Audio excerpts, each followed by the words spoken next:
ಕರ್ನಾಟಕ ಲೋಕಸೇವಾ ಆಯೋಗದ ಕೆಪಿಎಸ್ಸಿಯ ಅಕ್ರಮಗಳ ಸರಣಿಗೆ ಕೊನೆಯೇ ಇಲ್ಲದಂತಾಗಿದೆ.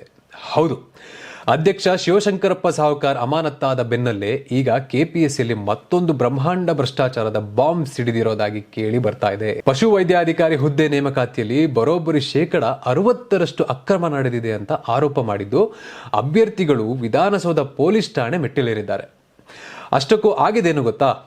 ಎಸ್, ಜನವರಿ 8ರಂದು ಒಟ್ಟು 400 ಪಶು ವೈದ್ಯಾಧಿಕಾರಿ ಹುದ್ದೆಗಳಿಗೆ ಪರೀಕ್ಷೆ ನಡೆದಿತ್ತು. ಜುಲೈ 17ರಂದು ರಿಸಲ್ಟ್ ಬರ್ತಿದ್ದಂತೆಯೇ ಕಷ್ಟಪಟ್ಟು ಓದಿದ ಅಭ್ಯರ್ಥಿಗಳು ಶಾಕ್ ಆಗಿ ಒಳಗಾಗಿದ್ದಾರೆ.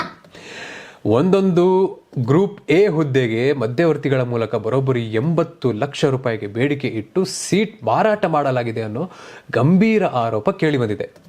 50ಕ್ಕೂ ಹೆಚ್ಚು ಅಭ್ಯರ್ಥಿಗಳು ಸಾಕ್ಷಿ ಸಮೇತ ದೂರು ನೀಡಿದ್ದಾರೆ ಎಂಬ ಅಂಶ ಇದೀಗ ಇನ್ನಷ್ಟು ಚರ್ಚೆ ಆಗ್ತಿದೆ.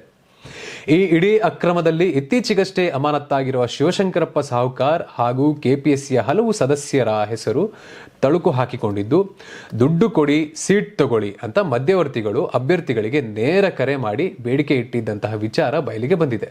ಹೌದು, ಯುಪಿಎಸ್ಸಿ ಬರೆದ ಘಟಾನುಘಟಿಗಳೇ ಪಾಸ್ ಆಗಲು ಕಷ್ಟಪಡುವಾಗ ಶಿವಶಂಕರಪ್ಪ ಸಂಬಂಧಿಕರು ಮಾತ್ರ ಹೈ ಮೆರಿಟ್ ಅಂಕ ಗಳಿಸಿದ್ದು ಹೇಗೆ? ಪ್ರತಿಭಾವಂತರಿಗೆ 300 ಅಂಕ ದಾಟೋಕ್ಕೂ ಆಗ್ತಿಲ್ಲ, ಇವರಿಗೆ ಮಾತ್ರ ಹೇಗೆ ಸಾಧ್ಯ ಅಂತ ವಿದ್ಯಾರ್ಥಿಗಳು ಗಂಭೀರ ಆರೋಪ ಪ್ರಶ್ನೆ ಎತ್ತಿದ್ದಾರೆ.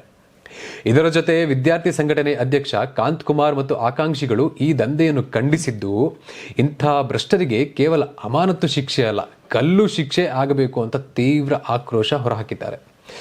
ಲಕ್ಷಾಂತರ ರೂಪಾಯಿ ಕೊಟ್ಟು ಸೀಟ್ ಪಡೆದವರ ಮಧ್ಯೆ ನಿಜವಾದ ಅರ್ಹ ಅಭ್ಯರ್ಥಿಗಳಿಗೆ ಅನ್ಯಾಯವಾಗಿದೆ.